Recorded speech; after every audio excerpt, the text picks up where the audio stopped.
This is how we open a podcast, guys. Today is one of them days, boys. I'll tell you what. You know what's funny is Jay Up and I, really quick, welcome to the GameDay Huddle. Thank you guys for being here. Myself, Jay Up, Jimmy in the building. Jay and I were sitting here before you walked in, and we were talking about like how just kind of quiet it was. There wasn't much like crazy news in the day. Usually we've got something drops on a Monday. There wasn't a bunch of crazy stuff. And the last 10 minutes, it all happened like at once. Chaos ignited, like all at the same time. And all of a sudden it's like we can hear everybody from outside the podcast studio. Like It was great. It was like no longer soundproof. That's crazy. Guys, welcome and thank you for being here today. We've got quite the football talk today, so we're just going to touch on a few things real quick. The first thing I want to mention is, Jimmy, your Yankees have been on an absolute slide. No, terror. No? No. It's been on a slide. People are not putting together. That pitching staff that we talked about at the beginning of the year was our question mark, has now started to become the question mark again, especially in the back end of the bullpen. Has not been good at all. It was weird because the Major League Baseball power rankings, they must have messed up. I don't know if someone like some kind of a glitch, because I looked at just the top 5 and the Yankees weren't in it. Yeah, well, the weirdest week. Wait, is this going to be a bash to the Yankees? No, it's not, because I'm about to bash my Padres. What we're going to do here? Padres slid from 6 to 11 in power rankings. The Yankees slid down in the power rankings. Again, like things are moving. It's weird. You got teams like the Guardians leaping the Padres right now. I feel like because that's like voted on by like some of their writers, I almost feel like that's reactionary to the Tatis. I don't know. They still went in and they won 2 series. Like, it's a weird time of year for baseball. But my sounding of the alarm on the Yankees is, for everything we thought the Yankees didn't need to do at the trade deadline, and some of the moves that we thought they might have needed to make, they didn't make. And then they promoted Oswald Peraza, which that kid's going to be a stud. I've been saying that for quite some time. That kid was going to be really good. And he's really good. Yeah. He's really good. But what's going on with them, dude? What's going on with the Yankees? They're hurt. They're hurt up and down the lineup. They don't have everybody in the lineup. Their back end of the bullpen's absolutely terrible. When you take Michael King out, who was having a phenomenal year, and you take him out of the lineup, he was shutting down, almost 3 games a week at that point. They're beat up. Yeah. As a Yankee fan, I'm excited that they actually are losing some games, because I didn't want them steamrolling everybody into the playoffs, because you know what that happens then. They just look like they're untouchable, and the guys get big heads, and they don't play well. Now they've lost some games. You saw a little bit of, like, testosterone, a little bit of yelling of yesterday with Coach, and he was smashing the desk and saying let's go, and they went out and won on Sunday. So who was Aaron Boone was? Yeah, a little bit of that'd be scary. Yeah, well, and the thing is I don't know if you want to breathe some life into some of these teams. Yeah. Like, you have a team like the Blue Jays, right, which you shouldn't get chippy with the Blue Jays. And the reason I say that is because the Blue Jays got nothing to lose. They'll run the next arm out there and headhunt you, and they'll go after you, and they'll take suspensions, and they'll do all this stuff. And they're crazy about moving, young guys around and bringing them up, put them in the middle of their lineup. Like, they're just kind of like a wild card-ish team where you don't know what you're going to do. It sounds like they did try to get chippy with them. They did. And I don't understand what's Garrett Cole's problem. Who knows? So apparently the first, lately, so that's probably his problem. And he said that first pitch of the first at bat to Judge was up and in. So they already started saying something. Now Judge comes back up, open base, 2 outs, and then he takes one up and in off the shoulder. If you're going to hit the guy, you hit him in the hip. You don't go up, shoulder height or higher. I get why Garrett Cole had something to say, but Garrett Cole's the last guy to say anything to anybody because he hasn't found the strike zone in his last 3 outings either. So, he's thrown a ball behind people. He's had some stuff that has not been good. So for these guys to kind of get into this and do this, I understand it. But I just don't see being chippy with a team like that doesn't make sense, because them and the Red Sox, you don't want to breathe any life into them and make them feel better about themselves.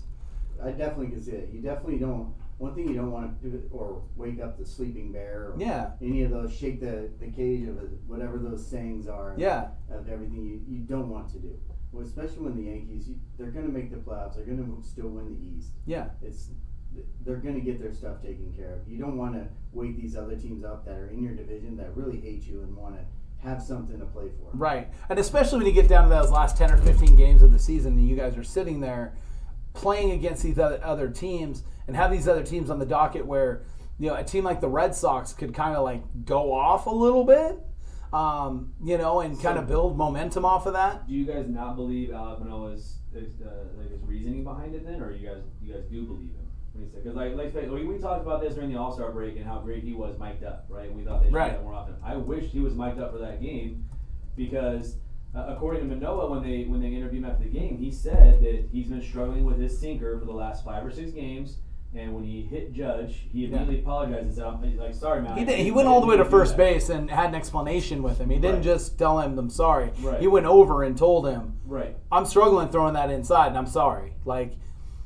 And we talked about the All-Star game. We love Manoah, and we think that he's sincere. We think that that's a legit thing for him. But at the same time, I would have loved to hear that mic'd up. That would have been a great. I do. And baseball Garrett being Cole was all of a sudden Judge's protector.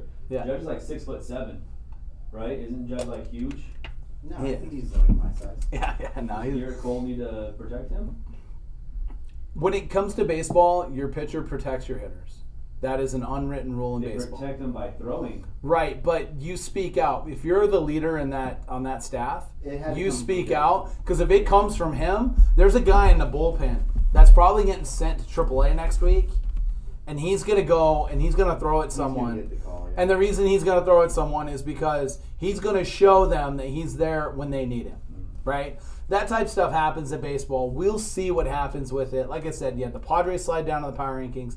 You had teams like the Guardians jumping up. The Twins are starting to falter a little bit as far as that goes. Yeah. It's starting to look more and more like the Guardians division. And I don't know if anybody wants the Guardians winning that division. I don't know if people want to go play in Cleveland. That division is terrible, by the way. I looked that up. They are. And I was like, what are the records of other teams in that division? Yeah. It's all garbage. The whole division is garbage. It's the same as, you can use the same excuse for the Astros. The Astros just beat up on a bunch of garbage teams in the West, and that's why it's the same thing as the Indians. The reason why the Astros remain at the top of the power rankings is because they've beaten all the teams that have been ranked at the top of the power rankings when they've been ranked at the top. And I agree, and Houston should be there. Right? But yeah, they're playing cupcakes on the back end, which means they're not having to tax their bullpen. They're not having to do these things that other teams are having to do. When it comes to those series, though, that may come up. That's happened to the Astros before, if you recall. They've had problems closing games, like the Padres. They've had problems being able to set up games, like the Padres. They've had problems being able to do that, and those issues sit there, I think, again, when it comes down to it, for this team, I don't know that the Astros are going to be that good coming out of the bullpen that they've been this year, just because they got guys that take 2-3 days rest and then come out of the bullpen. Because they're able to run a guy out there. They're up 6 and able to run a guy out there to give up 2 runs. Yeah, I mean, you still see the same. I mean, Braves coming in at number 4 is kind of surprising, but you still see the same. The Braves are pitching. Braves are doing exactly what we said the Braves would do in that division. That it would come down to the Mets and the Braves pitching, and the Braves pitching. And I'm going to say it now. The guy's a favorite to win the Rookie of the Year. Spencer Strider is all that and the bag of chips. He is that good. He is a bona fide number 1. His stuff is really good. I watched every pitch of his outing the other day, and that guy is incredibly good. The And A's jumped to number 29. So They did. Either a riser and the Yankees riders are falling. yeah, thanks. Real fast, shout He out needed that. 808. They just came in. Thank you, 808. Yes. Hooked it up with some milkshakes for the boys. So thank you very much. Yeah. 808. The 808 family. Yeah. Milkshake, bring out the boys in there. So True statement. we can get into a lot of baseball. I think we'll talk baseball in a couple of weeks. We are going to talk about the NFC and get into NFC football. But real quick, there was a fight on Saturday night. Kamaru Usman took this boot to the jaw. He was winning in all aspects of the fight. Yeah, he was winning for basically 29 minutes of that fight. So the fight was going to be 30 minutes long, or 25 minutes long, and he was winning for 24 minutes of it. And in the last minute of the last round, just like in anything, like, it's unbelievable. He got kick to the face, and Leon Edwards set it up perfectly. He threw the left. He dodged the left down, dropped his hands a little bit, and the left foot came up and Edwards was a dog. Yeah. And there was a lot of money on Usman that I heard a lot of people lost money in this fight. That is the problem when you get in the UFC with these guys that are betting favorites when they've got long streaks going. Eventually that streak is going to end. Everybody loses in the UFC. That's the thing. Everybody loses in the UFC. You do not have guys that go undefeated. Only one. Spider's still... He lost. Yeah, but he his 16-win streak still so stands. Alive. And that was what Usman was chasing. He was trying to win 16 in a row to tie Anderson Silva. He didn't do it. He's at 15. I don't think anybody's going to get anywhere close to that. Not nowadays. now. No. There's a lot more competition and it's a lot tougher. The only guy that's gone undefeated has been Khabib. Yep. And he went undefeated, retired undefeated. He should have probably went for, I think he was 38-0. He should have went and tried to pass Mayweather for the combat record, a record that Mayweather has at 39 wins in a row. I don't think that mattered to him, though. I don't think he is that fighter. I think he beat the guys he wanted to beat. I think that was ultimately his thing, was he was like, there's guys that I have, like, I got a little chart set up, and these are the guys in order I want, to handle, and he did. He did. He ran through everybody pretty easily. I don't think there was a fight where he was really tested. I don't think he ever was really hurt. Yeah. He needed the fight. So he's the only guy that's gone undefeated in the UFC. Will there be somebody in the future? We don't know. There's always these young kids. And the thing is now, like, we look back to when UFC was really big. Yeah. In the early 2000s to 2005. A lot of people got involved and started watching UFC. But those guys, most of those guys were only training 5-6 years before they went into the UFC. They were either a black belt in jiu-jitsu and then started training MMA, or they were a black belt or they were a wrestler and started training in MMA. Nowadays, the sport's been around for almost 20 years. Right. Yes. Yeah. These kids are training since they're 4 or 5 years old. Right. Not just jiu-jitsu, not just wrestling, but they're doing MMA training their whole lives. Yes. So now these kids, you see them. Well, it is, and they're training for 6 months in the mixed martial arts. They're doing 3 months of wrestling. They're taking 2 months off for the holidays, and then they're coming back and they're doing a strength and conditioning program and getting right into it. And these kids were never doing that before. You know who else went undefeated in the UFC was Dana White. What about that interview? Well, let's talk about that. So they and I love this concept where they're doing the Gronks. And they have all the Gronkowskis together watching the fights, reacting, and then doing interviews. This all comes about because of the Mannings and the Manning cast and all this stuff and everything. But Dana's on there. Dana's on with the guys and just starts, like, he instigates Gronk to make a comment. Gronk makes a comment about Las Vegas, and then Dana had this to say. You would have been. So I would have been. I'm the one... I worked to put that deal together for Brady and Gronk to come to the Raiders. And it was almost a done deal. And at the last minute, Gruden blew the deal up and said that he didn't want him. It's incredible. He is saying, let's understand this first. Dana is saying, it's not just the fact that Tom and Gronk were going to come to Vegas. It's that he's facilitated the deal for these guys to come to Vegas. He had them there. Like, the dude's invested to bring superstars to Vegas. I believe the story. Dana White, one thing that Dana White isn't, he's not a liar. Yeah, I believe. He's not going to tell you something that didn't actually happen. He thought the deal was done. He thought they were coming to Vegas, and that he facilitated it. Well, and then you dig further. You recall the comments from Brady, making the comments that, there was a team that I talked to, and in the back of my mind, I was like, they're going to keep that guy and not take him. Yeah. And now immediately that makes us think that that's Brady referring to Derek Carr, right? This is really interesting. You had Davis came out in a statement today. He doesn't recall the discussion on this. Well, this is the misremember moment. Tampering? Can you say tampering? Yeah, they both were signed by the Bucs at the time this was all going down. Like, so they're not. He's not tampering, but Dana White, he's not affiliated with the NFL. No. He can do whatever the hell he wants. Right. yeah, I don't know if this is referring to. My understanding is he's referring to this before Brady signed with Tampa. Yeah. And the Bucs. So they were both free agents at the time. Oh, is that what it is? Yeah, they were both free agents at the It time. would be cool. The bigger issue that you have here, though, is that you have an outside influence trying to help facilitate that, and I don't know where that falls in the world of the collective bargaining agreement. I'm not that versed into it to be able to tell you if, the Mercedes dealership can go and start having a conversation with Rob Gronkowski about signing with them because they're going to give him 5 commercials. I don't know this stuff. Yeah. I assumed it happened. And it happens. I just don't know much about it. And the fact that Dana White left it open to there's so much more to this story. There's so much more to this background. Yeah, now I would love to hear, that would get millions. That thing would go viral if he went on and said, "I'll tell the whole story what was supposed to happen." Of course, he never will, but I would love to hear that whole backstory. Yeah, that would be a great story. Well, I'm thinking when he has his, autobiography, down the road, there will be a story on Gronk and Brady, because Gronk obviously has, he's an interesting character to the UFC. Right. He's someone that UFC fans want to sit next to. That's why they love this. Right. Like, could you imagine if they gave away a chance to sit in a suite with the Gronkowskis Right. to watch?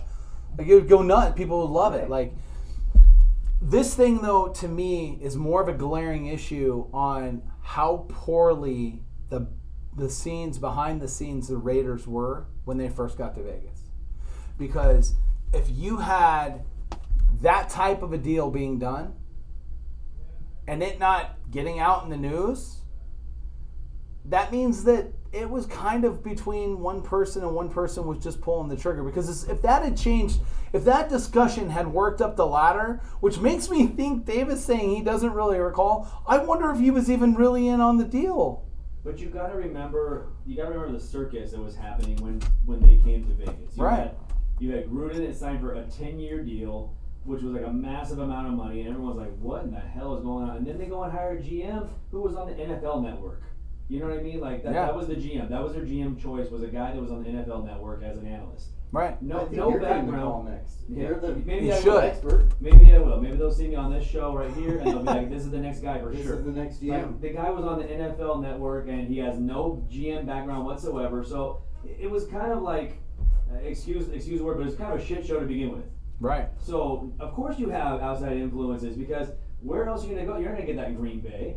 You're not going to get that in Minnesota. Of You're course. going to get that in Detroit. You're going to get that in Las Vegas. Yeah. The LA, city that never sleeps. It's New that's what I'm saying. It's York, that's it. So you know who they're kind of talking about, because there was only a few teams mentioned when the whole Brady, upper free agency. The Bears, I remember being mentioned. The Chargers being mentioned. Because he's a California guy. I remember the Niners being thrown out there. The Niners were a big talk, Yes. if you recall, because they thought at that time You wanted to come home. it would be they would then trade Garoppolo back to the Patriots. Right. So there was only a few teams that were mentioned. So everyone just assumed when they said you're going to keep that guy, it was between Garoppolo or Justin Fields, basically, right? Because no one's going to talk that way about Herbert. He was a young quarterback, but he showed potential already. So the whole thing I believe everything Dana White says. I wish I could hear the rest of the story, but it makes for good TV. One, it was crazy. You had a week of Tom Brady not being in camp, discussions on where he's at. The assumption is This was the funny part, because of course I do a lot of deep diving, especially on Twitter, because that's where I get a lot of my information from. And when I saw the story pop up about him being on The Masked Singer, I literally laughed out loud. I laughed out loud. I said, "You got to be kidding me, right? There's no way." So I did a lot of research on it, and the people that were putting it out there were people on Reddit, and it was random, just people, that have no sources whatsoever. They're just fans of the show, and they're like, "Oh, it's taping, and he's got to deal with Fox, and so he's probably doing." I was like, you got to be kidding me! There's no way that they're going to excuse him to go do a stupid show like The Masked Singer that no one gives a shit about. No one cares about that show. There's no way he's doing that. So then it came out, and I looked it up today, just to finally, because he's back at camp. He's back at camp today. He was in the Bahamas. He was in the Bahamas with his wife and family. It was an excused absence. It was something that was set up before he retired, And he let everybody know at the staff, and that's why Bowles kept saying, I'm not sure when he'll be back, but it's excused. Like, he'll be back when he's back. He's 45 years old. Yeah, he's been through 25 camps. He'll be okay. And they didn't want to tell people that, he's off vacationing in the Bahamas or something, because then people would be flocking out to go see if he's in the Bahamas, and TMZ would be out there and all that. So it was great. It was let him and his family actually enjoy it. Right. And I get what they were doing there. Obviously, there was a big deal made out of nothing. It really is nothing being made out of. There's no way people were real, true football. There's no way they're believing the Masked Singer thing, because I laughed out loud by myself. I was saying by myself when I laughed out loud. So, but there's no way. Was that even discussed in the shop at all? Anybody Not one time. As soon as I heard it, somebody was saying, "Oh, they think he's at the Masked Singer."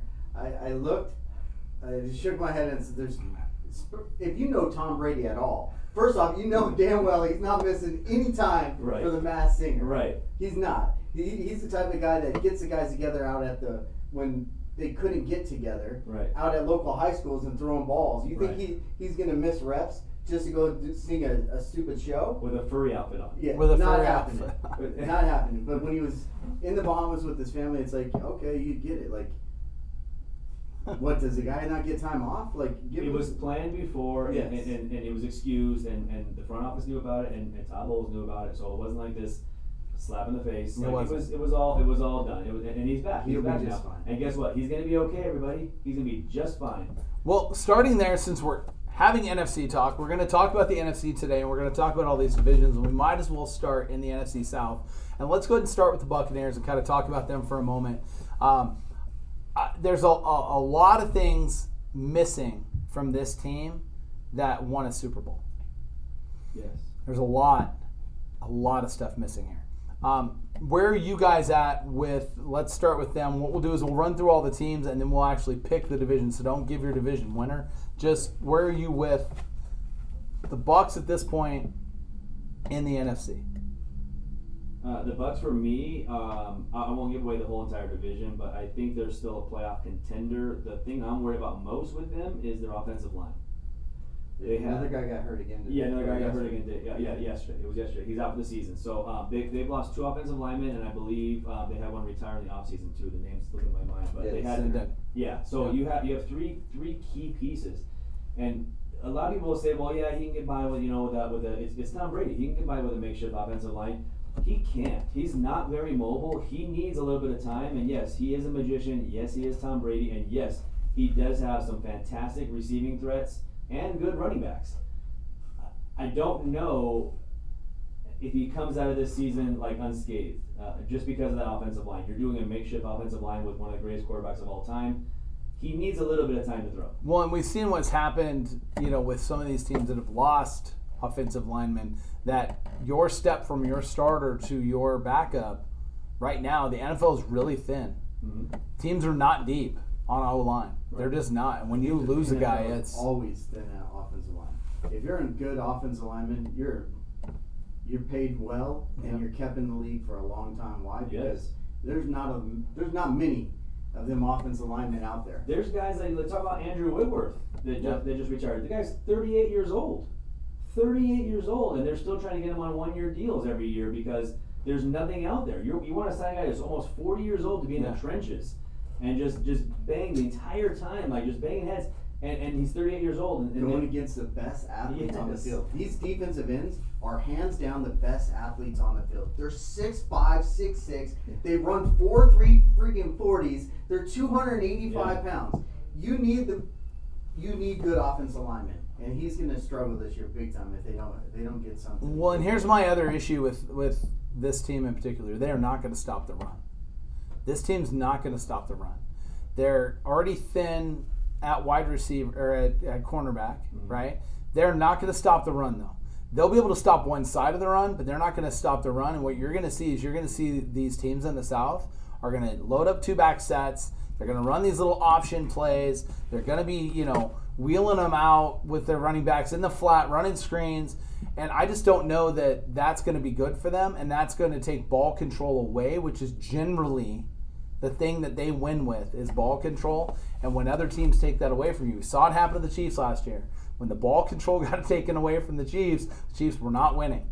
They had to go back and kind of reboot to figure out how to do that. I just don't see it boding well for them in this division. Which, let's talk about other people in this division. You had Baker Mayfield today was announced the starter for the Carolina Panthers. I don't think we need to spend much time. We don't. They're not winning many games. But I will state this.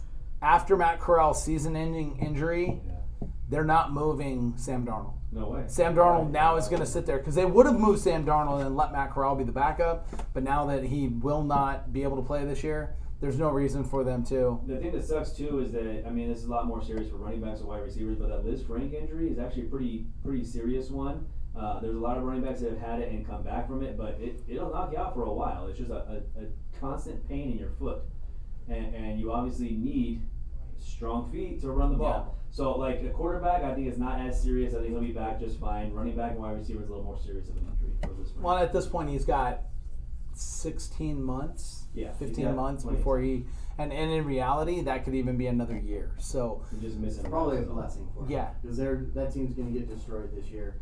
If he would have got out there in week 9, 10, or 11 when they're done and they start throwing this kid out there, he probably could have got beat up even more. But they're not the worst team in their own division.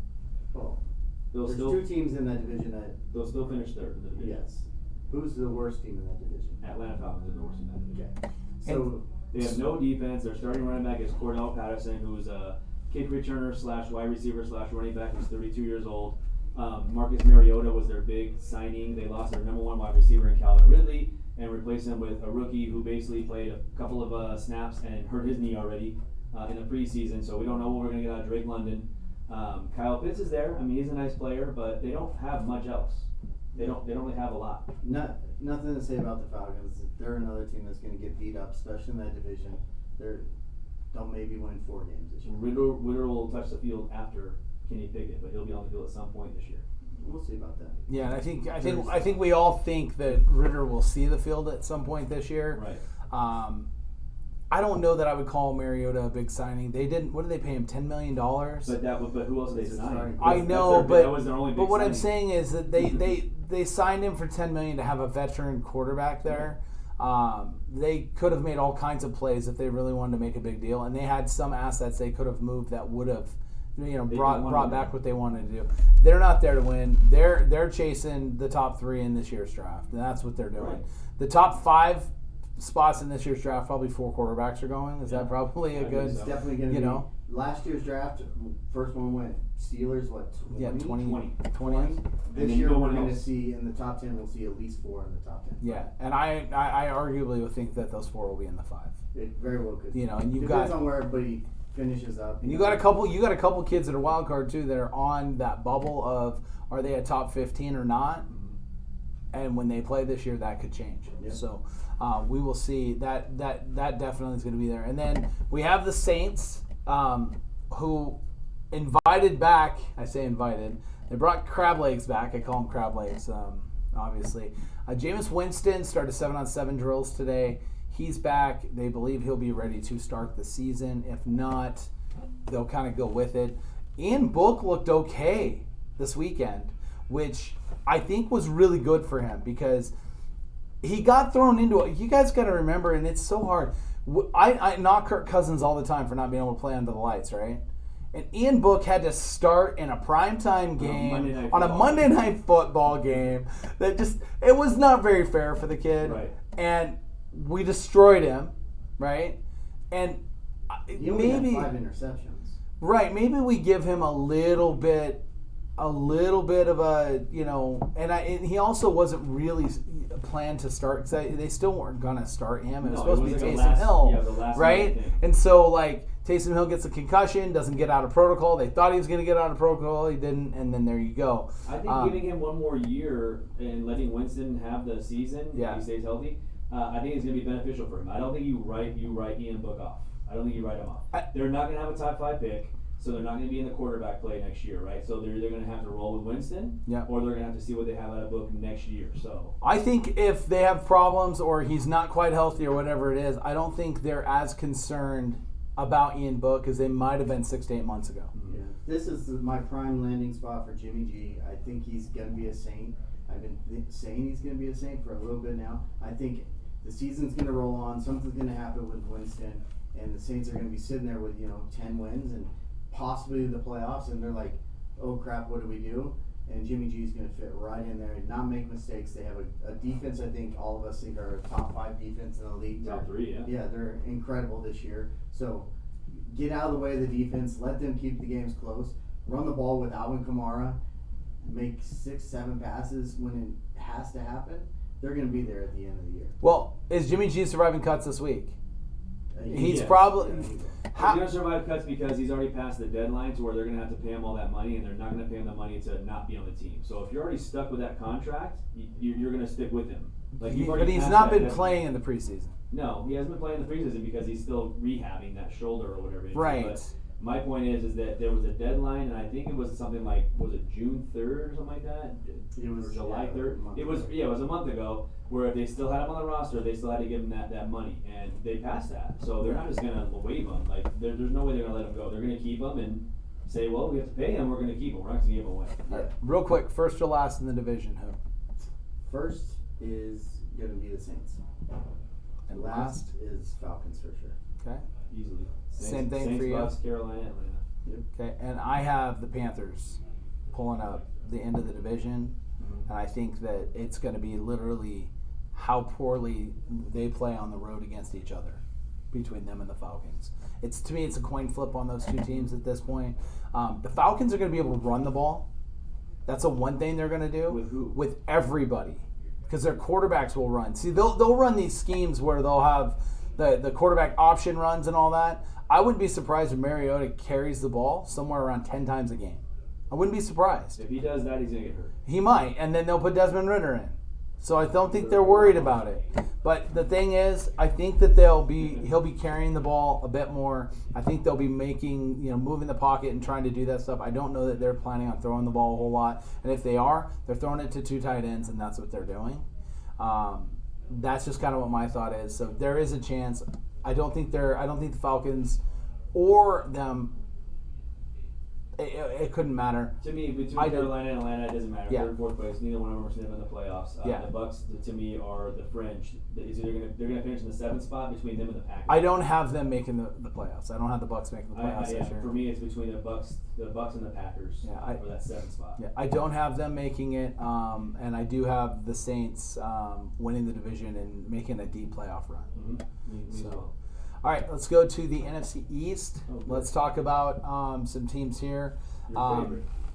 We definitely want to start with Jimmy's Giants. I have some positives about the Giants. Okay, let's hear it. Yeah.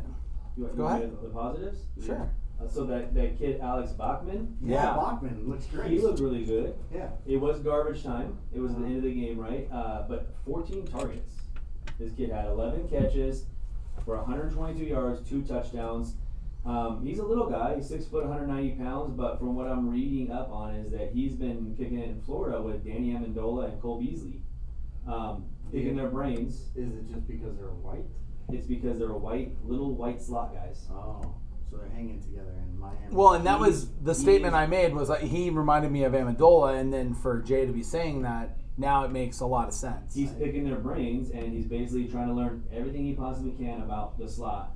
But the word out is that he's faster than Cole Beasley was. Well, yeah, but I'm saying like they were very productive. Like the Wes Welkers and the Julian Edelmans and these guys were productive at what they did by getting 11 catches for 122 yards, not 6 catches for 160 yards, where everything's a deep threat. It's just chewing up the field, right? So to me, that's a positive, and I'm also hearing a lot of good stuff about Sequon Barkley. Like it looks like he's actually healthy in camp, and he's looking like the stud that he should be.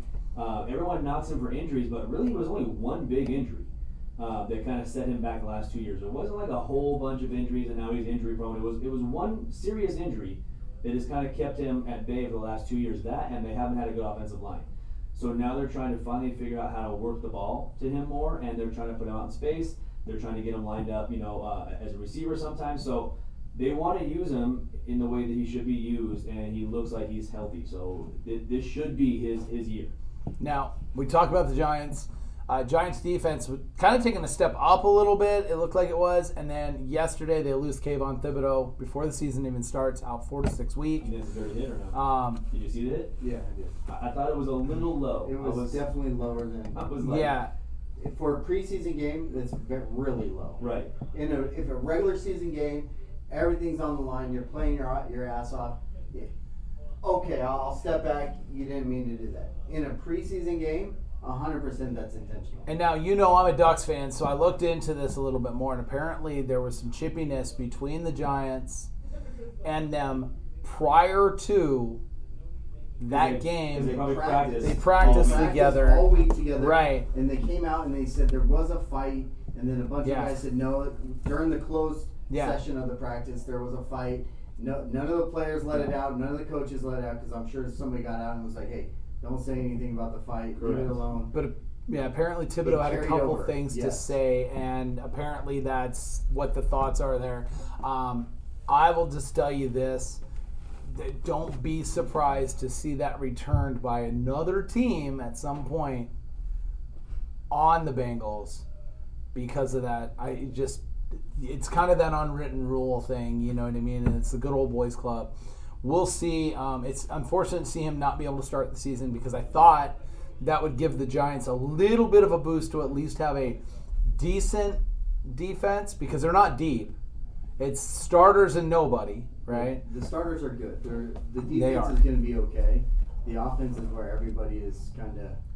As soon as you remove him, you're removing a guy that can stop the run and pass rush, and you kind of needed that. You needed that guy there, and he's not going to be there to start the season. At least. The problem is too is that every year there's a team, right, that just gets riddled with injuries. Right now, the Giants are that team. Yeah. Like I was just looking up at it's a lot of guys that maybe you never heard of, but offensive line injuries, defensive line injuries. It says that they're like on their sixth center. I mean, I wouldn't be surprised to see a change in trainer or something like that because that's usually what happens in these circumstances is when you have that many type of injuries, a lot of times it's looked upon as there's something going wrong with who's preparing them to be on the field. They should get the Chargers trainer, the one that punctured Tyrod Taylor. That's funny. That guy's available. That guy's available. I will say this about the Giants, and then we'll move on to some other teams in the division, but this is the team that I actually think might be a team making a move for Garoppolo. But I don't think they'll make a trade. I think if Garoppolo is released, which I think has a chance to happen, because I don't think Garoppolo is going to... I actually think that Garoppolo will tell him he doesn't even want to dress down in San Francisco. Which is why they were playing the round-robin backup game yesterday for the Niners. I think they were doing that specifically because of that. I don't know that... I just think that he's going to tell them that I don't want to be here. And I think ultimately it's going to be they're either going to have to release him or trade him, and their trade partners are really limited. If he's released, you're going to have two teams that are going to go all in on him. I think it'll be the Seahawks and the Giants. Those are the two that will throw money at Garoppolo. Seahawks for sure. I think they will. Word is they're not real thrilled with what Danny's doing in camp. Well, not only that, but they didn't pick up his option. So he's dead man walking. Yeah, writing on the wall. Yes, he's not. He's out. And I think that's why they're going to be okay. I think that they're being realistic, and they know they don't have a shot at winning the division. The division's actually a good division, better than they were a couple of years ago when only one team made it out there and they had a 500 record. Yeah, I think they know that they're not going to win the division, so I think they're okay with not winning the division and taking their chances and see if they get one of those top 5 picks. I just think that they're New York, and the thought is. The quarterback kind of does matter when it comes to that from a selling ticket standpoint. And so if they got Garoppolo, they think that they could get him and still not win and make some moves. They need to get one of these young guys coming out of college who's going to be a top 5 pick. They need that. Commanders. Interesting situation here. You have Carson Wentz, which, no one in this room believes in Carson Wentz. You guys used to. No, we didn't. We just talked about he was serviceable, and I still think he's serviceable. He's never healthy long enough to show that he's serviceable. He's got a great personality. Well, they love him in the locker room apparently. Where are you, Jimmy, with this team? I'm nowhere with him. I don't think they're going to be anywhere close to as good as what they were last year. I think last year they surprised a lot of people and won games that they shouldn't have won games. I think this year they're going to get beat up. I think they're going to lose 2 games to the Eagles, they'll lose 2 games to the Cowboys, and they'll split with the Giants. So that means they win 1 game in the division, and they probably squeak out maybe 3 or 4 other wins. They're going to be sitting at 5 or 6 wins at the end of the year, and they're not a very good team. If you don't have a starting quarterback, which they do not have a starting quarterback, they're not going to win games. It's just the way it is. I have a little bit different take on it. I have Washington actually finishing 3rd in this division, and the reason why is because of their defense. I think their defense is actually pretty legit. The problem is going to be as you get closer to the end of the year, they're going to get worn down because offense isn't going to be as good. I think they're going to still be okay. I think that the spots that they filled, like they had Terry McLaurin, right, and they had nobody else. So what do? They go out and get Tom Dotson. And from everything that I'm reading in camp, this dude, it looks legit, like he's the guy, right? Running back. They didn't love Gibson to be the every down, 3-headed, the 3-down back that everyone wants. So they go out and they get Brian Robinson. So they addressed issues they needed to address. And I think that Wentz will be just okay. I don't think he's going to be great, but if he stays healthy, I think this team finishes easily in 3rd place. But if he gets hurt and they move on to Heineke, I think Heineke does the same thing. They still won't make the playoffs. So I'm going to say probably 7 wins. I had them at 6 wins. My thought here was pretty simple. It's a top 15 defense, and it might even be top 10, but top 15 for sure. They're going to be in a lot of games, and they're going to be able to control the clock if they have a lead, but it's going to be if their offense can score enough points. Their field goal kicker is going to get a lot of opportunities this year because I just don't think they're going to punch it in a lot.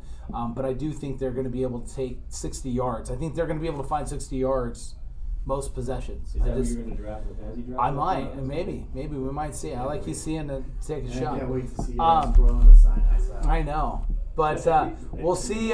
We'll see. I think that he'll be kicking a lot. I think they'll be kicking a lot of field goals. It's just how that team's going to be set up, and they're going to be playing 20 to 16 games, stuff like that. It's just that's how the games are going to be for those teams. Yeah. I'm not in love with this team. I do love their defense, though. I think they're on the right path. I do believe Howell will start at some point this season. I believe he is the other quarterback. And it's going to be a coin flip whether him and Desmond Ridder are starting first. I don't think they like Carson Wentz. I think that the coaching staff, now that they've had him in front of them, don't like Carson Wentz, and they literally are going to look for any opportunity for him to throw 2 picks in a quarter to yank him off the field. Heineke's going to get shown a little bit, but once they've shown they're not going to win, then you're probably going to see Howell get a couple of games under center.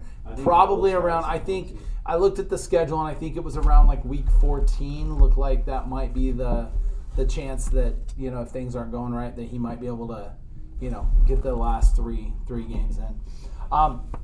Rest of this division, we're going to talk about 2 teams at once, and that's going to be the Cowboys and the Eagles. If you said, vote for who you think is most improved, the Eagles, and I think it's by far, the Eagles are the most improved in the NFL this year with what they've done in additions and gotten back healthy, because that was another key thing for them. And Jalen Hurts has not only shown in camp that he is a leader and can play the quarterback position.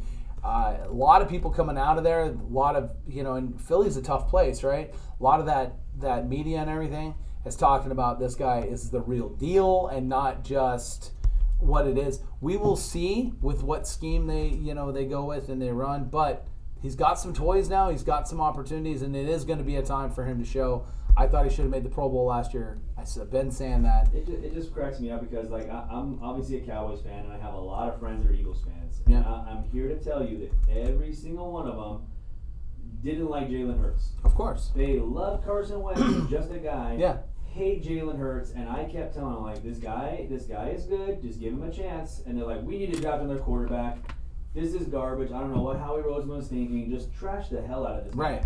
And I keep telling them, like, just give the dude a chance. Like, he's not really, like, the offense they're running, like, Sirianni, I think he was a little bit clueless last year. I think hopefully he has his shit together, because last year I think he was kind of all over the place. He didn't know what the hell to do. They're going to do a running back by committee, which sucks for Miles Sanders owners in Dynasty football. But they have a lot of good running backs. They have a lot of good weapons to throw to, and they have a good quarterback in Jalen Hurts. Their defense, to me, is a little iffy at times. I think that sometimes they can be shut down, and sometimes they're going to get trampled over. It's going to be week to week for me. I think they end up winning the division, and the Cowboys come in second. I think the Cowboys still make the playoffs. But I think the Eagles win that division, and it just makes me laugh how, Eagles fans hated him, and now suddenly they love him. It's like, what changed? He's the same quarterback. Yeah. I mean, with Jalen Hurts, I think he's a little bit under Kyler Murray and Deshaun Watson and that type of quarterback where he can still make plays with his feet. He throws a decent ball. I think a lot of people forget, he played at Alabama and Oklahoma. Yeah. Two of the top schools in the country. And he throws a surprisingly good deep ball. Right. The guy obviously can play the quarterback position. You don't go start in the SEC for either one of those two teams and win all those football games if you can't play the position. Right. The guy plays a good position. So I think they're going to be right there in the mix. I think, they're going to have 12, 13 wins and be fighting for the division. He carries himself like a leader. I think that's what they're seeing, and they like that from him.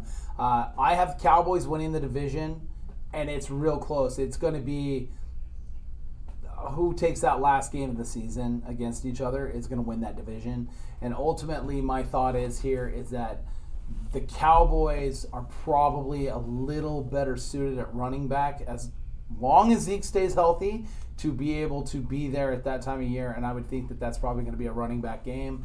And so I'm going to give a little bit of the edge to the Cowboys here. I like the Cowboys winning this division. I think that, they've got some weeks where they can have some players take some time off being on the field. You know what I mean? Not getting as many touches or whatever it is, and still win games against the other teams in the division. That's one thing about the Cowboys. I think they're not overly ahead of everybody else with their talent on the field, but I think their backups and the guys that they have filling in are better than everyone else's. I think their twos. They're very deep. Their twos can start on most teams, and guys that are playing, they're definitely going to be there. And definitely that left side of the line is Cowboys love to play well at the beginning of the year and just shoot themselves in the foot on the way in. So we'll see what happens this year. I'm interested to see how they use Zeke.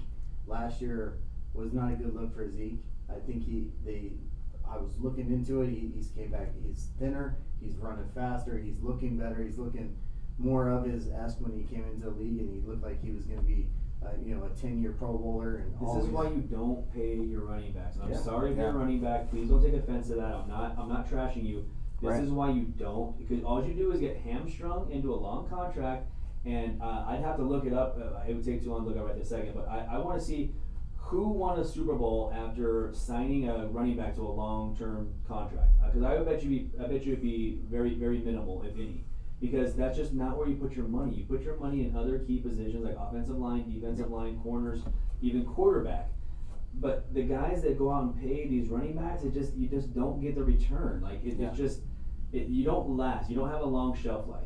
And as soon as I heard Zeke bitching about his contract 2 years early, even though Dak was the next guy up in line, but he wanted his money first, it just soured me on Zeke altogether. I used to be a fan. Now I just think I can't wait till next year when we release him and we don't have the dead cap space and we just say bye, thanks, thank you for costing us $30 million this last year for nothing. I don't think they're going to win the Super Bowl this year, so we basically just hamstrung ourselves at other key positions we could be filling in because we had to pay Zeke 2 years early. I think in this division, though, I'm going to say this: Micah Parsons might have 20 sacks this year. That dude's legit. Micah Parsons is the best defensive player besides Aaron Donald on the field. I thought he was the best player in that draft, and when he fell to us, I couldn't believe it. So here's a little story for you. The director of player personnel over next door at the Raiders, well, not the director, the president of player personnel, he walks up and down this road. He doesn't anymore because he got fired with the Gruden, all that, those people. But he came in here before the draft and we were asking him, we said, hey, who you guys looking at? Who you tell? He's like, I can't really tell you who we're looking at, but he goes, there's one player in this draft that is going to be a bona fide Hall of Famer. His name's Micah Parsons. That's what the Raiders director said. So once he said that, I kind of told everybody, And then watching the draft, and as nobody keeps picking this guy, I'm like, the one guy that's a bona fide Hall of Famer and nobody's taking him, and of course he goes to the damn And they're Cowboys. like, yes, the Cowboys. I'm like, yes. Instantly, I text my best friend Jake, and I'm like, you guys just got the guy that he said was a bona fide Hall of Famer. He's like, oh yeah, he's good. And then He was like, I knew it. I told you. I'm like, oh god. Well, I can tell you this. I think he's going to have a monster year. I think he's set up for it. You've got two statues in the division. I know Daniel can run, but the thing is he's just not going to have time to run. It's just not going to happen. So I think he can run. He's just too stupid to know when to run. Yeah, and that's the thing. So he's a statue. Unfortunately, he's a guy that can run. That's a statue. So I have that. Again, I have Cowboys winning the division. The bottom of the division here. What are you thinking, Jay? I have Washington third. I have the Giants coming in fourth, but I think it's going to be very close. Like that could flip flop either way, just like you said with Carolina and Atlanta. That could flip flop either way. I think they're still at least a year away from competing in the division. But I think two teams make it out of the NFC East. I think it's the Eagles first and the Cowboys second. I'm the same. I think Eagles and Cowboys both run away with the division.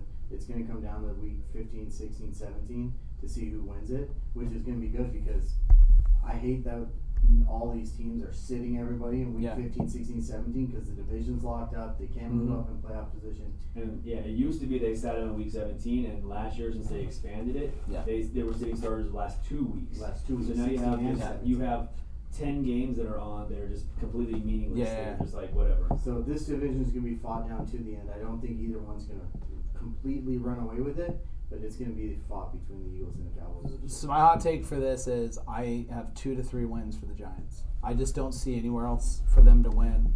I see them winning one game. I see them beating Washington at home. At home. And I don't see them beating anybody else this year. I had a hard time doing it. So who are they playing though that they can actually win? Their schedule is pretty. They're not the worst team in football. All their easy games are on the road. We're gonna talk about the worst team in football in today's show. Yeah, we'll definitely talk about it. But I just don't. I have them winning 2 or 3 games. I just do. I just don't see them doing it. And I honestly I don't think they win a game in division. I think they lose at home to the Commanders. Yeah. I think they do. I think the Commanders team's just got a little bit of too much talent and too good on defense. And that's going to be. The Giants are 14. We'll see. I sure hope so. All right, let's go to the NFC North. NFC North. I think we're going to be able to go fairly quickly through the NFC North here, and I think it all comes back to quarterbacks. This division is going to all be about how their quarterbacks play. There's a bona fide number 1 in the division, and then a whole bunch of 4s.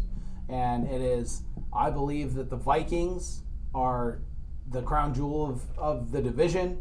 I think they're that good. I think that I don't like Kirk Cousins, and you guys know that, but I don't like Kirk Cousins because of how he's done his contracts. It's not about him being able to play. Kirk Cousins can command that offense. I think it's genius. They have a good defense. No, he's smart. I totally get it, but I just don't like how he's done that, and he's the one that's been able to do it because he's not the deserving one. You like that? Their thing's going to be flex schedule, end of season, where their primetime games fall, because that's when Kirk Cousins will not show up. But I will tell you this, the future at quarterback is very bright with that team. Kellen Mond is really good. Were you surprised then? Were you surprised at the deal that they made this morning? I didn't see the deal. No. The Vikings went out and gave up a conditional 7th round pick, which I know is nothing to get crazy about, but they went out and acquired Nick Mullins from the Las Vegas Raiders. So that move to me, as soon as you tell me that, is that they probably need a practice squad guy. You don't think there's anybody else they could use as a practice squad guy? They could have used the guy. No, because they're looking in their division, and they're looking for guys that are going to play like the rest of the division, and the rest of the division are Justin Fields might have an uptick, but he's going to be running for his life. Jared Goff, who's an absolute statue and on his way out, he's going to have a lot of yards. It's going to be a lot of garbage time yards. But Aaron Rodgers. And then Aaron Rodgers, I think when we get to the Packers, I'll tell you what my thoughts are on Aaron Rodgers. The problem is Aaron's going to have to run more this season than he's ever ran. I just thought it was very eye-opening. He's not there to be number 2. I know he's not there to take over Kellen Mond's spot. No. I get that. It just made me think, like, why? And I'll probably find out before next Monday's show, but why?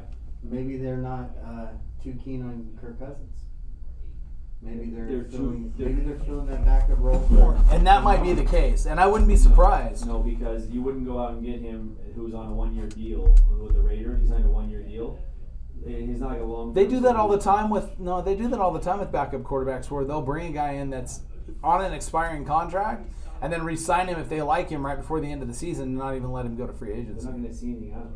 I know, but if he's a good again, I feel like that's a practice squad move. Yeah. That's my thought. It'll be interesting to see on the Vikings and what they do. I think we all like the Vikings here. I think we can run through this division real quick. Detroit's going to be nowhere to be found. Green Bay is going to be middle of the pack. They're not going to make the playoffs. The Bears are going to be at the bottom with Detroit, and the Vikings are. The Bears are the worst team in the NFL. Yeah. The Bears are not very good. The Bears are the worst team in the NFL. Yeah, they are not good at all. I also think the Bears are the worst team in the NFL. Yeah. I can't see a position that's there. Now, real quick, there was a question that was asked earlier, and now we can bring this up. And this is more of a fantasy type question. But Darnell Mooney for Drake London is a trade that's being posed. So Christian has Darnell Mooney. I don't see Mooney doing very well this year. I just don't see them getting a lot of yards. He's the de facto number one.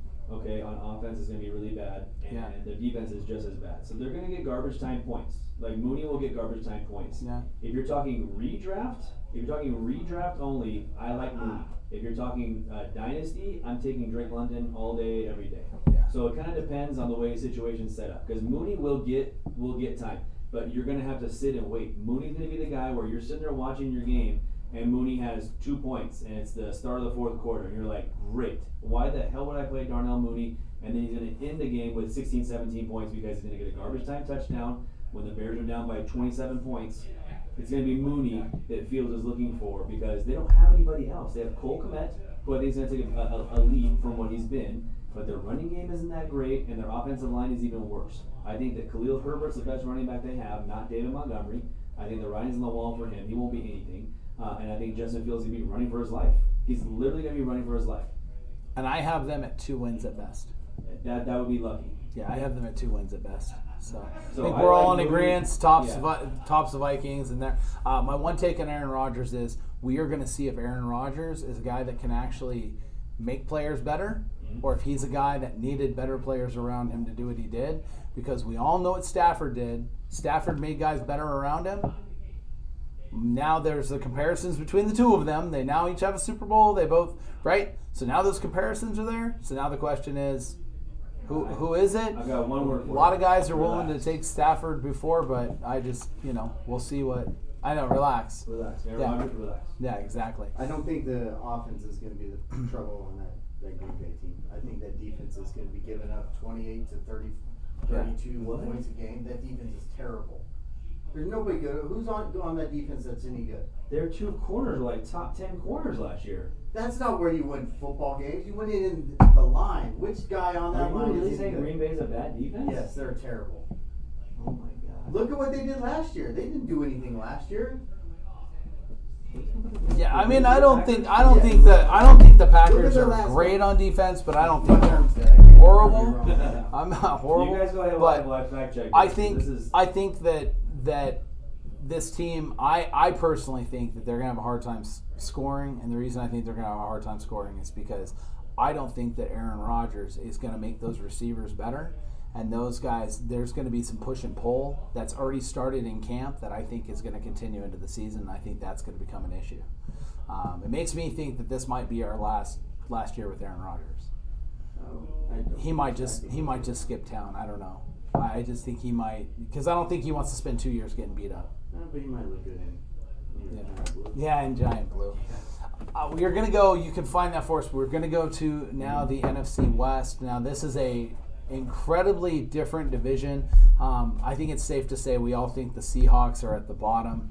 I have the Seahawks maybe winning 3 or 4 games this year. I think you guys probably have the same. Just off of the conversations that we've had before. I mean, it's ridiculous. They don't know who's starting for them right now, whether it's Drew Lock or... We're 2 weeks out. 2 weeks out. 2 weeks out. There's no way that you made the trade, took Drew Lock in without thinking still that he haven't was said going to who's start. starting there? They have not said who's starting. Jay, is that true? Which one? For the Seahawks, they have not They have said. not announced a starter. No. This is Pete Carroll's final What? year coaching. Geno Smith has the lead. We're 2 weeks away. You heard what I just said. This is his last year coaching. He won't be an assistant anywhere. He won't do that. This is Pete Carroll's final year. He's the worst done. at coach speak. So like I take that with a grain of salt because he's the worst at coach speak. Just really fascinating, and we'll move away. After a rough start to the 2021 campaign, the Packers finished ranked number 9 in total defense and number 13 in scoring defense. So you're right, they're shit.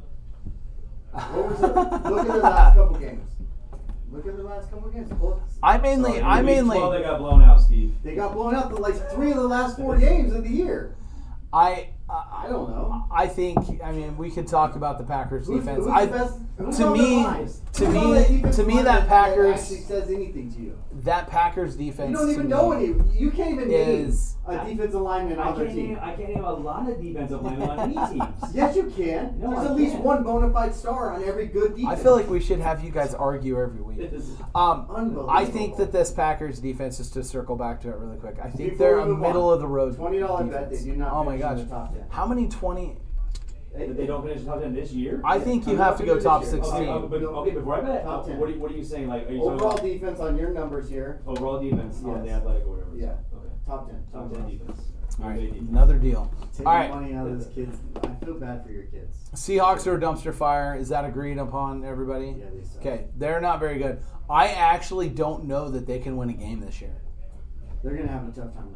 They are worse at defense than they were to start the year off. Only thing they have is they're good at running back, but no one's blocking for them, so I don't know how you can be good at running back if you can't block. That might be unfortunate for both of those young backs because you could see both of those guys getting nicked up throughout the season just because they're going to take a pounding running the ball. All they're going to do is run the ball. They're not throwing the ball.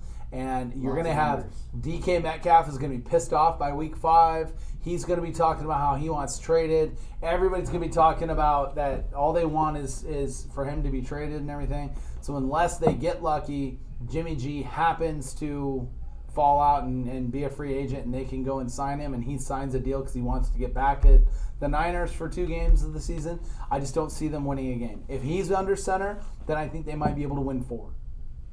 So that's a big swing. I think he's a 4-win quarterback for them. And that's unfortunate. That's a bad situation for Jimmy G. I would rather see Jimmy G in with the Giants than I would there. For fantasy purposes, I'd rather see Geno Smith get the start in Seattle.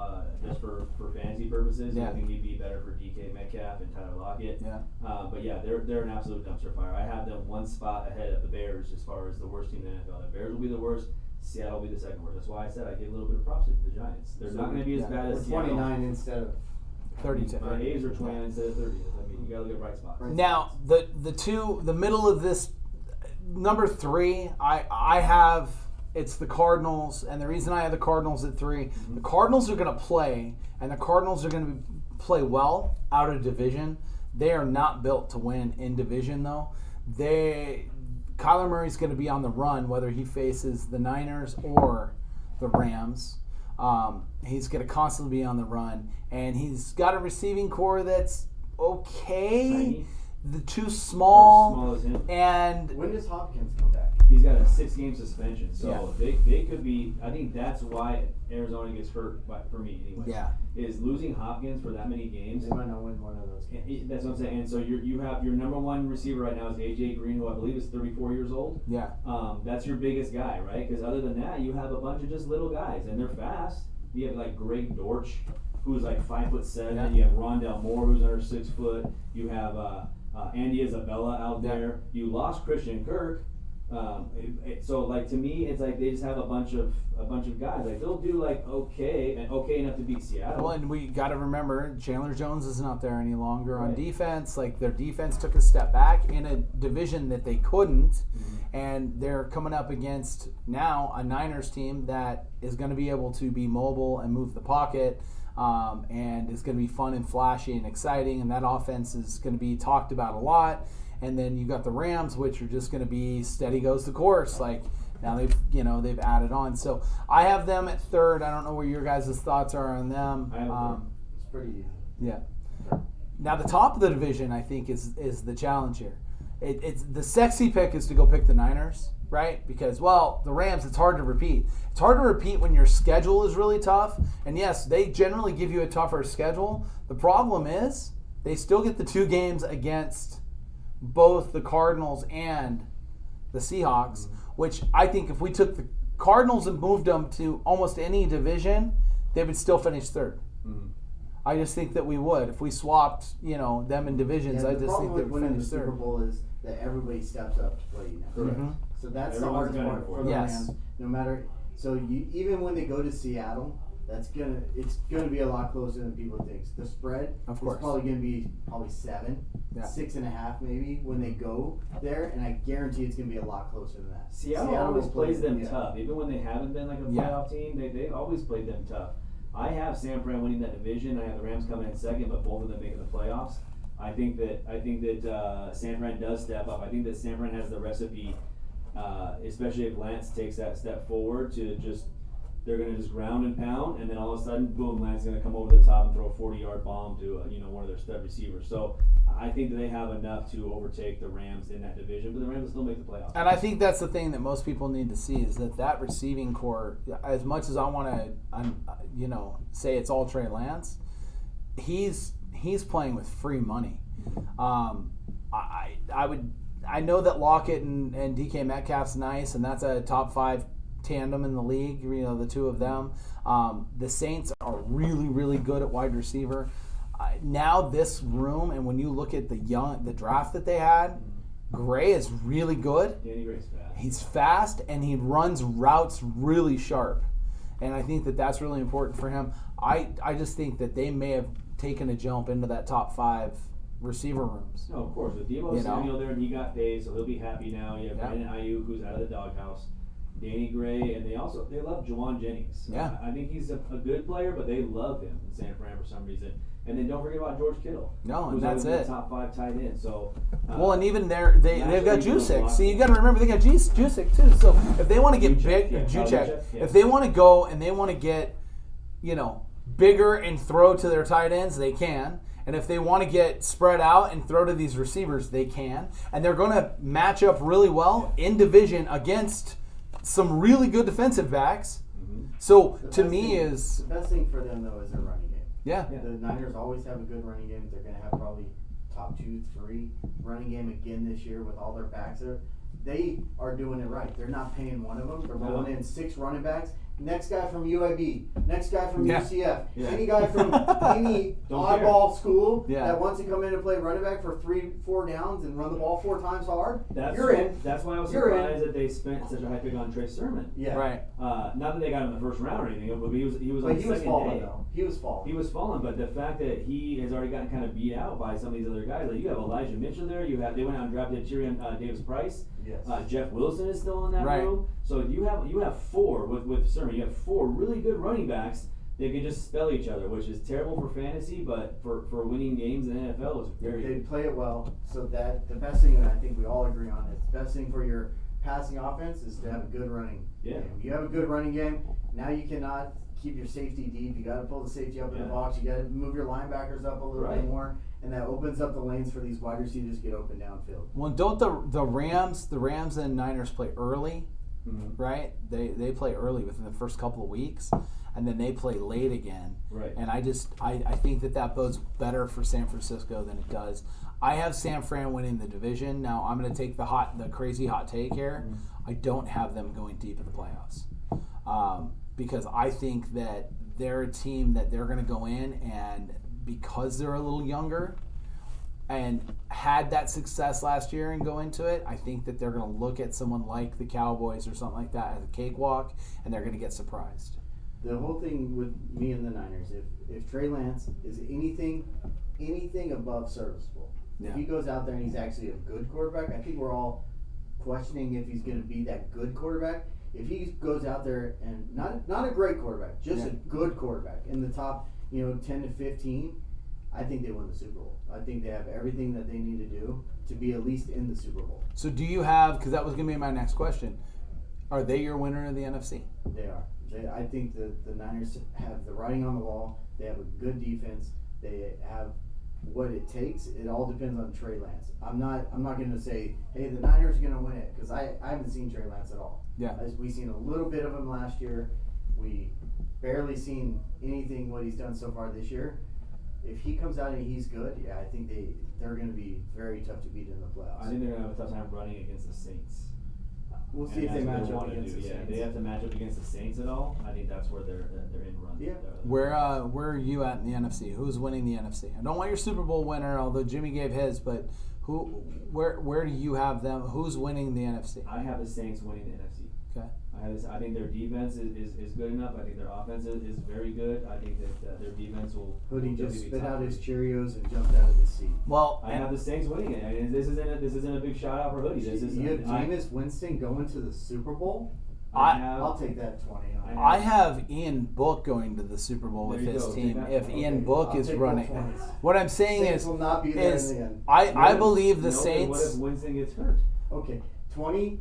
If Winston plays the whole season, $20. Saints do not make it out into the NFC. So now you have Winston to be healthy the whole year. Winston I has to mean, play the whole that's a season. that's a good bet Yeah, for you. Winston has 'Cause to play the whole season. And the Saints I have the Saints. I have the Saints going to the Super Bowl in the NFC. I think that it is the best defense we've ever seen. ever seen? Ever seen.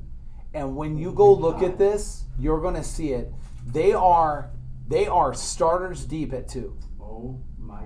They have guys at the 2 that will go. You think they're better That than 86 Rams? My phone's My- dead. I can't even my- call 911. We got my- two people that have my- lost their damn my- minds in here. My thing is, they are better than that Help Ravens me. defense that won a Super Bowl. Oh my god! And that Ravens defense was really good, and there's 2 Hall of Famers on it. But when you go down this list on this defense, I mean, Honey Badger, we're going to say is going to be a Hall of Famer, right? I mean, Tyrann Mathieu a Hall of Famer. I mean, He's right there, he's there. right? Not He's got unanimous. rings. He's got the stuff that you need. I know. I think that Here's they my take work on well him, though, together. is that he's a guy that doesn't even have to play it every down because they're so deep.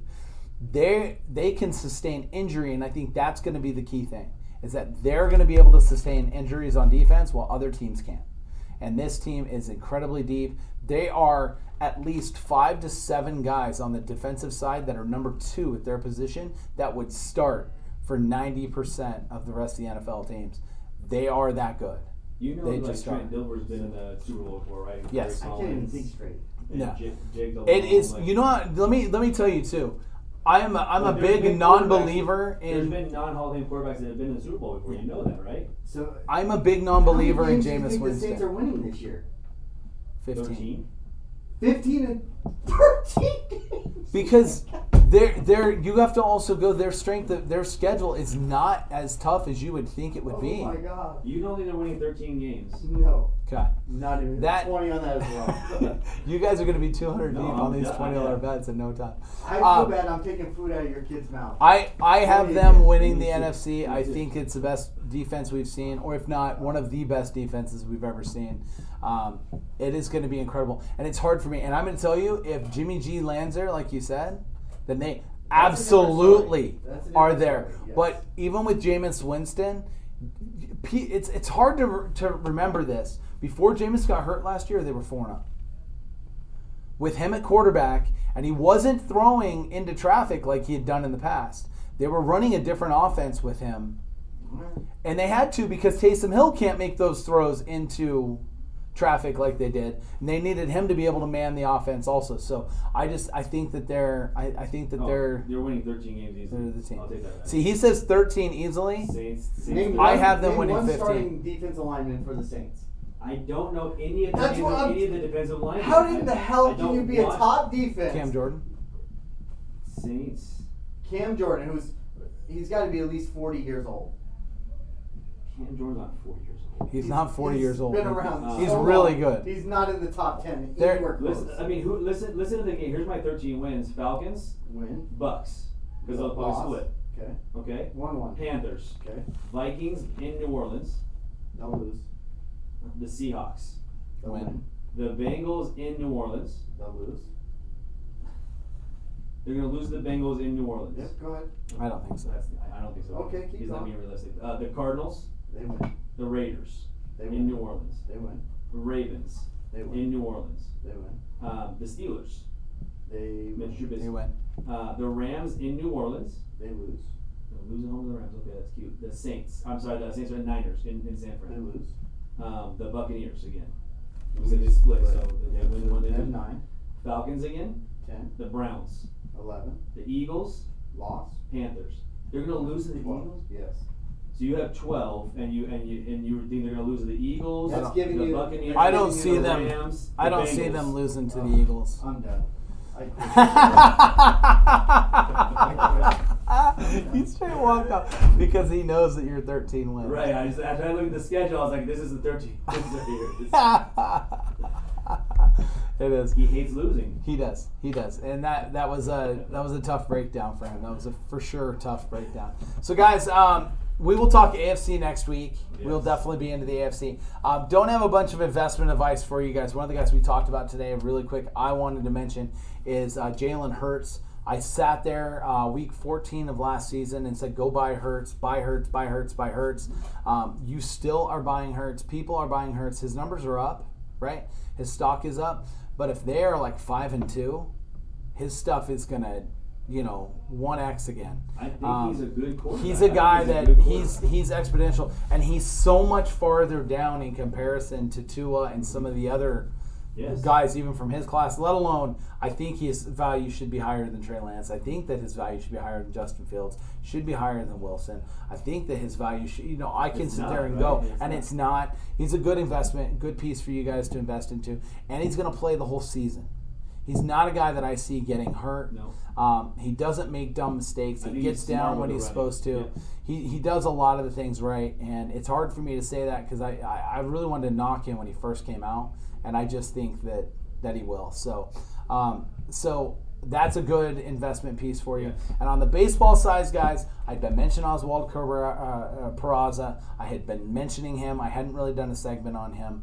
If you haven't bought Peraza, you need to buy him now. He is staying with the Yankees. He's not going anywhere. He's their right fielder of the future.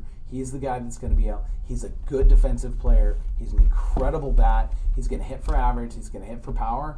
And always matters. This always matters. When a guy fits into a market, right? And you have that melting pot right there, and he is that Latin descent, but he's also very, kind of crossfits everybody. He's going to be the type player that's going to be lightning for that organization, and he's going to be in the playoffs this year, and you're going to hear his name mentioned, and people are going to be like, where did this kid come from? Yeah. I was telling you at the beginning of the season that this kid wasn't just going to come from anywhere. He was the next one to kind of come up when it comes to the Yankees. We knew we weren't going to see them make the moves with Trey Sweeney this year and those guys. So, he's good. He's a very Yankees good. bump no matter what. Too. He is. And so those two there.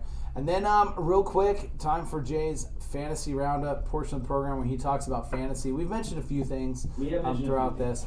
But Jay's going to get you some stuff really quick in the Yes. fantasy world. I'm going to give you my 3 up and 3 down for this week. If you've been watching anything in the preseason, you've heard of these guys. Yes. My number 1 up, Josh Palmer. Dude looks like a legit stud in Los Angeles there with the Chargers. He's going to be the number 3 wide receiver right now, but you know that Keenan Allen's getting a little bit older. Mike Williams is the number 2. They just paid him, but Palmer's going to be the guy you want to watch in the Chargers organization. Number 2, Isaiah Likely.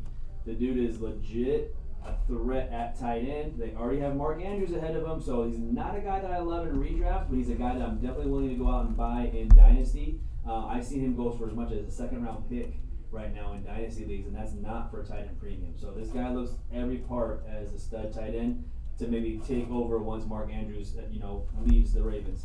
And then Zamir White. We had a little bit of news that they're releasing Kenyon Drake from the Raiders. That puts Zamir White in that number 2 spot right behind Josh Jacobs, even though they do have some guys behind him like Brandon Bolden, and they just signed Amir Abdullah. Zamir White looks like the guy that's going to be number 2. Well, I think it's safe for us to also assume that Josh Jacobs is going to be hurt 6 games. And they didn't pick up that option on him. So, Zamir White's the guy for the future and, could be the now. Yes. So 3 down, obviously Kenyon Drake until we see where he lands. His ADP is taking a huge hit. Yeah. He's not going to be drafted very many spots. Jamison Crowder. He's a guy that I liked coming into the preseason with the Buffalo Bills signing him, and he's the guy to take over for Cole Beasley. But Isaiah McKenzie's getting all the headline news in that slot. And then my last guy, Ronald Jones. What happened to Ronald Jones? Like, he goes on to the Chiefs, everyone's talking about Rojo, everyone's talking about Ronald Jones this and that, and guess what? He might not even make the roster. He might not even make the roster because of Isaiah Pacheco. So, good luck, Ronald Jones, wherever you go. I didn't like it when you came out of your draft. Jimmy wanted me to tell you guys are fired, so you guys just grab your stuff, don't worry about it. When we're done, I'll tell you why. Oh, he just told me he's losing it. Did you go look at the schedule? Go look at the Saints schedule and see how many wins you think they're going to have. You guys are horrible. If you think the Saints are winning the Super Bowl, 13 games. I said going to the Super Bowl. I said going to the Super Bowl. 13 games. 13 games. Yeah, go look at their schedule. I don't care. Jimmy Swift sucks. Go look at their schedule. He's eating Peyton Crab. I said that Ian Book could be the quarterback, and it won't matter with that defense. What about Taysom Hill? Can he be the quarterback and it won't matter? Any of them? It won't matter. Matter. They don't need a quarterback. They can just put him 3 running back set and just run the ball the entire time. Their defense is going to pitch 3 shutouts this season and give up 9 points a game. Their defense is nasty. Players they lost in the secondary. And all their good teams, all the good teams they played. What about all the guys that they picked up that were better than the guys they lost? There's no way they win the Super Bowl. I said they'll be there. I didn't say. I said they'll win the NFC. In his mind, saying you guys got to calm him down. Well, he came in and said that he had the Niners winning the Super Bowl, which we're not there. We're not talking that. We're only talking about winning the NFC, right. And we both have the Saints winning the NFC. That I have the Saints going to the Super Bowl. Division, man. Tough conference too. Tough division. Their division's tough? Division's tough. Who's tough in their division? No, the Bucs are losing too many offensive linemen. The Bucs are. He's going to be in trouble this year. You'd rather have the Saints than Tom Brady. No. Tom Brady. I'm not banking against Brady. I'm banking against the defense that is not that good with the Bucs. Obviously, the Panthers are just not going to be very good this year. They're going to be all over the place. No, the conference. Right? I mean, and then the Falcons. The Falcons are going to be one of the worst teams in football. So at the end of the day, that's true. At the end of the day, they're winning their division by a mile. They've got a fairly easy schedule. Well, by that right? theory, then Dallas is going to go 6-0 in the division. They ain't going to win 4 more games. I have Dallas coming in second in the division behind the Eagles. And they probably still win, 10 games? Probably. Yeah. I looked at their schedule. I have, and my hot take, if you want a hot take, is I have Dallas playing the Saints in the NFC Championship game. You're high. Thank you, though. But See, but I do. But I do, and that's because they're going to run the ball this year like they should have the last couple of years. Thank you, and that's going to be different. Friggin' receivers. They're going to, and then that's going to matter for them. It's going to matter a lot. All right, let's wrap. So, Jesus. Yeah, he was. I just want to make sure. So he's losing his mind. So. There's our fantasy run at it, guys. Of course, we're here each and every Monday, 3:30 p.m. Pacific. It's the new time. We'll be a little long next week too because we'll be talking about the AFC, which is absolutely loaded. The AFC is loaded, and I'll tell you this: the AFC and the NFC are completely different monsters this year. The AFC is loaded, and I would say that we could take teams 4 through 6 in the AFC and plug them in the NFC and probably have them win every division. And I've even played this game, and I want to play this game at some point, but rather than taking the Raiders and putting them into NFC divisions, and who would you have the Raiders over as a team that might be the 4th team in the AFC West? Who knows? Or might be first. Who knows? Play that game because I can't wait to talk about the AFC West next week. Yeah, and we will definitely be doing that. Who's going to come in 4th place? That's gonna. It's unfair that they have to. So, guys, thank you for being here. Of course, Jimmy's not here to get us started. So next time we see you guys, we will go monster hunting. Monster hunting. Let's go.